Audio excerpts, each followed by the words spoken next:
वालेकुम। उम्मीद करना सारे भाई ठीक ठाक होंगे। डॉक्टर साहब के कोलों अज दोबारा टाइम लिया। डॉक्टर साहब का टाइम देने का शुक्रिया जनाब। दोस्तों ने कमेंट सन कि गावां नूं अजकल बहुत ज़्यादा गर्मी ते गर्मी की वजह बहुत हाँफ रही ने, हाँफन की वजह जुबान बाड़ कटदियां ने। अगे सौन भद्दर का सीजन आ रहा साडे कोल ते असीं इस हाँफन वाले मसले तो किस तरह जानवर नूं बचा सकते हैं या इस बीमारी नूं की कहंदे ने या जानवर च क्यों आती है। अज डॉक्टर साहब कोलों इस दे बारे असीं पुछदे चलांगे पंजाबी च।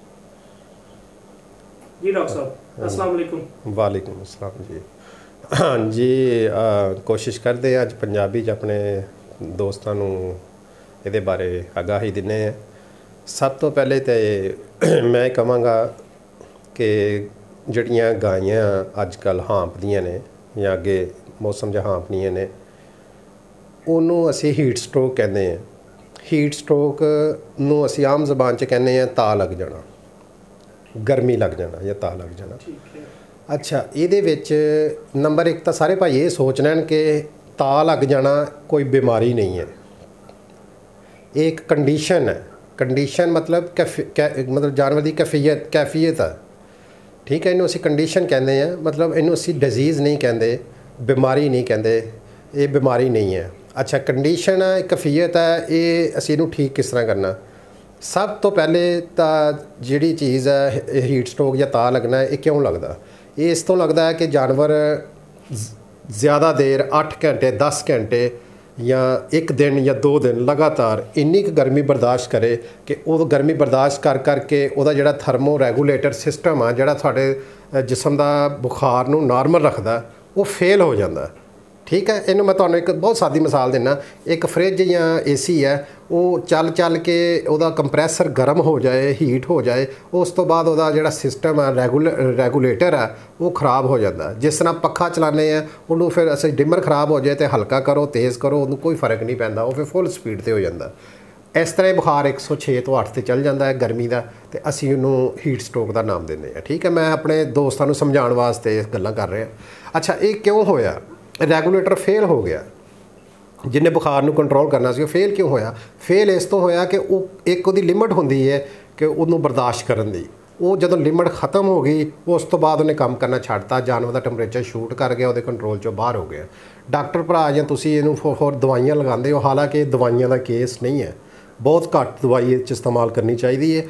ये केस हैगा मैनेजमेंट का, मतलब अगर गर्मी के नाल होया तो तुसीं उन्होंने गर्मी तो बचाना है और ऐसी कंडीशन च रखना है, ऐसी जगह पर रखना है कि उन्होंने गर्मी टैंपरेचर वह जिहड़ा गर्मी का वो घੱਟ तो घੱਟ उन्होंने फील होवे तो वो ठंडक च रहे जानवर, तो यही वह इलाज है।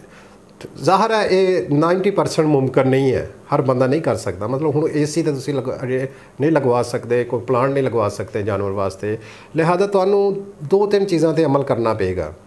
नंबर 1 कि जिथे तुहाडा जानवर बने है उहदे थल्लियों भी सफाई होवे, थल्ले पल होवे, पल ते पानी पिया होवे, क्योंकि जिहड़ा गोबर है पेशाब है ये बहुत सारियां मीथेन गैसिस वगैरह ऐसियां गैसां ने कि वो हीट पैदा करदियां ने, ठीक है। एक तो थल्लियों बचाना जानवर नूं।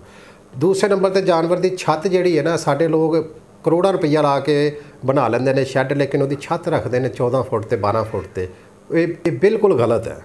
तुहानूं कम अज़ कम छत जिहड़ी है 22 तो 24 फुट रखनी पैनी है, ठीक है। उहदे विच वेंटिलेशन हवा की क्रॉसिंग जिहड़ी है तुहाडे वास्ते बहुत जरूरी है, होनी चाहिए एक, ठीक है। दूसरे अगली गल ये है कि जानवर नूं तुसीं ये कहंदे हो कि यार हुण असीं जानवर नूं हीट स्ट्रोक हो गया इत्ते इहनूं पानी नाल नहला दिता, उस तो बाद असीं जाके पखे अगे बन दिंदे हां। मैं बहुत सारे केस इस तरह के देखे ने कि जिहड़े जानवर के उत्ते पखा लगा है ना, बिल्कुल उत्ते, वो जानवर नूं हीट स्ट्रोक होने के चांस ज़्यादा ने उहदी निस्बत जिहदे साइड ते पखा लगा है। तुसीं अपने फार्म ते पखा साइड ते लाउणा, जिहड़ा 2 पर वाला पखा आंदा अक्सर वो लूमा शूमा च भी लग्या हुंदा, वो एक साइड तो हवा दवे दूसरी साइड तो हवा निकल जाए, वो ज़्यादा कंडीशनल मतलब इन्हां वास्ते अच्छी कंडीशनल सिचुएशन मतलब बनेगी, अपना माहौल बनेगा जानवरों वास्ते। तो जिहड़ा तुसीं उत्ते छत ते पखा लाना, एक तो तुहाडी छत 14 फुट ते है, थल्ले तुसीं गां बन दित्ती विलायती, पखा तुसीं फुल तेज़ करता, वो जिहड़ी उन्हें गर्मी नहीं भी सी खानी, पखे ने उन्होंने 24 घंटे हीट दे के उहदे हड्डियां दे विच गर्मी वाड़ दित्ती, उन्होंने हो गया स्ट्रोक, ਹੀਟ ਸਟ੍ਰੋਕ ਹੋ ਗਿਆ, ਉਹ ਜਦੋਂ ਤੁਹਾਡਾ ਰੈਗੂਲੇਟਰ ਫੇਲ ਹੋ ਗਿਆ, ਤੁਸੀਂ ਇਹਦੇ ਤੋਂ ਬਚਣਾ, ਪਹਿਲੇ ਬਚਣਾ ਵਾ। ਹੀਟ ਸਟ੍ਰੋਕ ਹੋ ਜਾਏ ਤੇ ਇਹਦਾ ਇਲਾਜ ਨਹੀਂ ਹੁੰਦਾ, ਇਹਦਾ ਕੰਡੀਸ਼ਨ ਵੀ ਚੇਂਜ ਹੋਣੀ ਹੈ। ਮਿਸਾਲ ਦੇ ਤੌਰ ਤੇ ਅੱਜ ਅਗਰ ਬਾਰਿਸ਼ ਹੋ ਜਾਵੇ, ਠੰਡੀ ਹਵਾ ਚੱਲ ਜਾਏ, ਤੁਹਾਡਾ ਜਾਨਵਰ ਮੂੰਹ ਵੀ ਬੰਦ ਕਰ ਜਾਏਗਾ, ਟੈਂਪਰੇਚਰ ਵੀ ਡਾਊਨ ਕਰ ਜਾਏਗਾ। ਇਹਦਾ ਮਤਲਬ ਇਹ ਹੈ ਵੀ ਦਵਾਈਆਂ 'ਚ ਇਹਦਾ ਇਲਾਜ ਨਹੀਂ ਹੈ, ਲਿਹਾਜ਼ਾ ਤੁਸੀਂ ਦਵਾਈਆਂ 'ਚ ਇਲਾਜ ਨਾ ਲੱਭੋ ਇਹਦਾ। ਇਹ ਤੁਸੀਂ ਜਿਹੜਾ ਹੀਟ ਸਟ੍ਰੋਕ ਦਾ ਜਾਨਵਰ ਆ ਉਹਨੂੰ ਮੈਨੇਜ ਕਰੋ। ਜਿਹੜਾ ਛੋਟਾ ਫਾਰਮਰ ਆ ਉਹਨੂੰ ਮੈਂ ਕਹਿੰਦਾ ਉਹ ਗਾਈਆਂ ਨਾ ਰੱਖ ਜਿਹੜੀਆਂ ਬਾਹਰ ਦੀਆਂ ਗਾਈਆਂ ਨੇ, ਜਿਹਨਾਂ ਨੂੰ ਅਸੀਂ ਮਤਲਬ ਫਰੀਜ਼ਨ ਹੋ ਗਿਆ, ਜਰਸੀ ਹੋ ਗਈ ਜਾਂ ਮਤਲਬ ਆਸਟ੍ਰੇਲੀਅਨ ਗਾਈਆਂ। ਇਹ ਹੀਟ ਸਟ੍ਰੋਕ ਦੇ ਚਾਂਸ, ਛੋਟਾ ਫਾਰਮਰ ਬੜੀ ਜਲਦੀ ਮਾਯੂਸ ਹੋ ਕੇ ਫਿਰ ਉਹ ਇਹ ਕੰਮ ਛੱਡ ਜਾਂਦਾ, ਡਿਸਾਰਡ ਹੋ ਜਾਂਦਾ। ਵੱਡਾ ਫਾਰਮਰ ਬਰਦਾਸ਼ਤ ਕਰ ਜਾਂਦਾ ਹੈ, ਉਹਨੂੰ ਇਹ ਚੀਜ਼ਾਂ 'ਤੇ ਅਮਲ ਕਰਨਾ ਚਾਹੀਦਾ ਕਿ ਇੱਕ ਤਾਂ ਗਾਂ ਦੇ ਉੱਤੇ ਪੱਖਾ ਨਹੀਂ ਲਾਉਣਾ ਜਿਹੜਾ ਛੱਤ ਦੀ ਹੀਟ ਗਾਂ ਦੇ ਹੱਡੀਆਂ 'ਚ ਵਾੜੇ। ਸਾਈਡ 'ਤੇ ਪੱਖਾ ਲਾਣਾ ਜਿਹੜਾ ਸਾਰੀ ਹਵਾ ਨੂੰ ਇੱਕ ਸਾਈਡ 'ਤੇ ਕੱਢੀ ਜਾਵੇ, ਤੇ ਨੀਚੇ ਜਿਹੜੀ ਜਗ੍ਹਾ ਹੈ ਨਾ ਉਹ ਤੋਂ ਪਿਸ਼ਾਬ ਤੇ ਗੋਬਰ ਤੋਂ ਤੁਸੀਂ ਮਹਿਫੂਜ਼ ਰੱਖਣਾ ਹੈ। ਉਹਦੀ ਬਹੁਤ ਹੀਟ ਹੁੰਦੀ ਹੈ। ਚਾਰੇ ਦੇ ਵਿੱਚ ਵੀ ਤੁਸੀਂ ਮੈਨੇਜ ਕਰਨਾ ਹੈ। ਬਹੁਤ ਸਾਰੀਆਂ ਚੀਜ਼ਾਂ ਆਉਂਦੀਆਂ ਐਸੀਆਂ ਜਿਹੜੀਆਂ ਚਾਰੇ 'ਚ ਤੁਸੀਂ ਪਾ ਕੇ ਉਹਦੀ ਗਰਮੀ ਘਟਾ ਸਕਦੇ ਹੋ, ਵੰਡੇ 'ਚ ਪਾ ਕੇ ਉਹਦੀ ਗਰਮੀ ਘਟਾ ਸਕਦੇ ਹੋ। ਸ਼ੀਰਾ ਮਤਲਬ ਸ਼ੀਰਾ ਵਾ ਇੱਕ ਵੰਡੇ 'ਚੋਂ 8% ਤੁਸੀਂ ਪਾਉਂਦੇ ਹੋ, ਤੁਸੀਂ 8 ਦੀ ਬਜਾਏ 4 ਦੀ ਬਜਾਏ 2 ਜਾਂ 2 ਦੀ ਬਜਾਏ 0 ਵੀ ਕਰ ਸਕਦੇ ਹੋ। ਸਾਡੇ ਬਹੁਤ ਸਾਰੇ ਭਰਾ ਕਹਿੰਦੇ ਨੇ ਸ਼ੀਰਾ ਹੋਣਾ ਜ਼ਰੂਰੀ ਹੈ। ਜਦੋਂ ਜਾਨਵਰ ਤੁਹਾਡੇ ਹੀਟ ਸਟ੍ਰੋਕ ਹੋ ਰਿਹਾ, ਤੁਸੀਂ ਸ਼ੀਰਾ ਬੰਦ ਕਰ ਦਿਓ। ਕੋਈ ਉਹ ਚੀਜ਼ ਨਾ ਦੇਵੋ ਜਿਹਦੇ ਨਾਲ ਉਹਦੀ એનર્ਜੀ ਉਹਨੂੰ ਮਤਲਬ ਉਹਨੂੰ ਮਜ਼ੀਦ ਉਹਦੇ ਜਿਸਮ ਨੂੰ ਗਰਮੀ ਮਿਲੇ।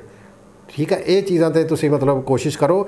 ਹੀਟ ਸਟ੍ਰੋਕ ਬਿਮਾਰੀ ਨਹੀਂ ਹੈ ਤੇ ਕੈਫੀਅਤ ਦਾ ਨਾਮ ਹੈ, ਤੇ ਇਹ ਤੁਸੀਂ ਆਪ ਹੀ ਚੇਂਜ ਕਰਨੀ ਹੈ। ਜੇ ਇਹ ਡਾਕਟਰ ਦਾ ਕੇਸ ਨਹੀਂ ਹੈ, ਇਹ ਸਾਰੇ ਭਰਾ ਜ਼ਿਹਨ 'ਚ ਰੱਖਣ। ਡਾਕਟਰ ਆਏਗਾ, ਉਹ ਟੀਕੇ ਲਾਏਗਾ, ਡ੍ਰਿਪਾਂ ਲਾਏਗਾ, ਠੀਕ ਆ। ਹਾਂ, ਜਾਨਵਰ ਤੁਹਾਡਾ ਕਮਜ਼ੋਰ ਹੋ ਗਿਆ ਹੀਟ ਸਟ੍ਰੋਕ ਦੀ ਵਜ੍ਹਾ ਨਾਲ, ਫਿਰ ਡਾਕਟਰ ਨੂੰ ਬੁਲਾਓ। ਜਾਂ ਬਹੁਤ ਜ਼ਿਆਦਾ ਹੀਟ ਸਟ੍ਰੋਕ ਦੀ ਵਜ੍ਹਾ ਨਾਲ ਉਹਦੇ ਫਿਫੜਿਆਂ 'ਤੇ ਸੋਜ਼ਸ਼ ਆ ਗਈ ਹੈ, ਠੀਕ ਹੈ, ਫਿਰ ਤੁਸੀਂ ਬੁਲਾ ਸਕਦੇ ਹੋ। ਵਰਨਾ ਇਹ ਡਾਕਟਰ ਦਾ ਕੇਸ ਨਹੀਂ ਹੈ, ਇਹ ਆਪ ਹੀ ਮੈਨੇਜ ਕਰਨ ਵਾਲਾ ਕੇਸ ਹੈ। ਡਾਕਟਰ ਸਾਹਿਬ, ਬਿਲਕੁਲ ਜਦੀਦ ਫਾਰਮਿੰਗ ਜਿਹੜੀ ਹੈ, ਜਦੀਦ ਫਾਰਮਿੰਗ 'ਚ ਅਸੀਂ ਦੇਖਿਆ ਕਿ ਜਿਹੜੇ ਪੰਖੇ ਨੇ ਉਹ ਛੱਤ ਵਾਲੇ ਨਹੀਂ, ਸਾਈਡ ਤੇ ਬਲੋਰ ਲੱਗੇ ਹੁੰਦੇ, ਬਿਲਕੁਲ ਸਾਈਡ ਤੇ ਬਲੋਰ। ਆਦੀ ਕ੍ਰਾਸਿੰਗ ਜਿਹੜੀ ਹੈ, ਜਿਹੜੀਆਂ ਜ਼ਮੀਨ ਤੋਂ ਗੈਸਾਂ ਪੈਦਾ ਹੁੰਦੀਆਂ, ਡਾਕਟਰ ਸਾਹਿਬ ਦਾ ਬੜਾ ਅੱਛਾ ਪੈਗਾਮ ਹੈ ਕਿ ਜਿਹੜੀਆਂ ਜ਼ਮੀਨ ਤੋਂ ਗੈਸਾਂ ਪੈਦਾ ਹੁੰਦੀਆਂ ਨੇ, ਮੈਥੀਨ ਵਗੈਰਾ, ਉਹ ਛੱਤ ਦੀ ਜਗ੍ਹਾ ਲੈਂਦੀਆਂ ਨੇ। ਉਹੀ ਪੰਖਾ ਚੁੱਕ ਕੇ ਦੁਬਾਰਾ ਜਾਨਵਰ ਦੇ ਉੱਪਰ ਸੁੱਟਦਾ ਹੈ, ਤੇ ਜਾਨਵਰ ਜਿਹੜਾ ਹੈ ਇਸ ਦੀ ਵਜ੍ਹਾ ਨਾਲ, ਜਾਨਵਰ ਅਗਰ ਰੂਟੀਨ ਦੇ ਨਾਲ ਜਾਨਵਰ ਠੀਕ ਚੱਲ ਰਿਹਾ, ਤੋਂ ਗਰਮ ਹਵਾ ਦੀ ਵਜ੍ਹਾ ਨਾਲ ਜਾਨਵਰ ਹੀਟ ਸਟ੍ਰੋਕ 'ਚ ਆ ਜਾਂਦਾ ਹੈ। ਹਾਂਜੀ, ਤੇ ਜ਼ਿਆਦਾ ਮੈਡੀਕੇਸ਼ਨ ਕਰਵਾਉਣ ਦੇ ਨਾਲ, ਜ਼ਿਆਦਾ ਦਵਾਈਆਂ ਦੇਣ ਦੇ ਨਾਲ ਹੀਟ ਸਟ੍ਰੋਕ ਦਾ ਜਾਨਵਰ ਜਲਦੀ ਖਤਮ ਹੋ ਜਾਂਦਾ ਹੈ। ਅਗਰ ਤੁਸੀਂ ਦਵਾਈ ਦਾਰੂ ਦੇਸੀ ਤਰੀਕੇ ਨਾਲ ਕਰੋ ਜਾਂ ਨੈਚੁਰਲ ਤਰੀਕੇ ਨਾਲ ਜਿਹੜਾ ਮੈਂ ਤਰੀਕਾ ਦੱਸਿਆ ਇਹਦਾ ਇਲਾਜ ਕਰੋ, ਤੇ ਤੁਸੀਂ ਜ਼ਿਆਦਾ ਨੁਕਸਾਨ ਤੋਂ ਬਚ ਸਕਦੇ ਹੋ। ਠੀਕ ਹੋ ਗਿਆ ਸਰ, ਬਹੁਤ ਸ਼ੁਕਰੀਆ ਜੀ ਵੀਡੀਓ ਦੇ ਨਾਲ ਜੁੜੇ ਰਹਿਣ ਦਾ। ਚੈਨਲ ਨੂੰ ਸਬਸਕ੍ਰਾਈਬ ਵੀ ਕਰੋ, ਲਿੰਕ ਨੂੰ ਸ਼ੇਅਰ ਵੀ ਕਰੋ ਦੋਸਤਾਂ ਦੇ ਨਾਲ, ਕਿ ਦੋਸਤਾਂ ਦੀ ਅੱਛੀ ਤੋਂ ਅੱਛੀ ਜਿਹੜਾ ਹੈ ਨਾ ਉਹ ਫਾਰਮ ਦੇ ਉੱਪਰ ਆਪਣਾ ਮੈਨੇਜ ਕਰ ਸਕਣ ਡੇਅਰੀ ਨੂੰ। ਡਾਕਟਰ ਸਾਹਿਬ ਦਾ ਬਹੁਤ ਸ਼ੁਕਰੀਆ ਟਾਈਮ ਦੇਣ ਦਾ। ਅੱਲਾ ਹਾਫਿਜ਼।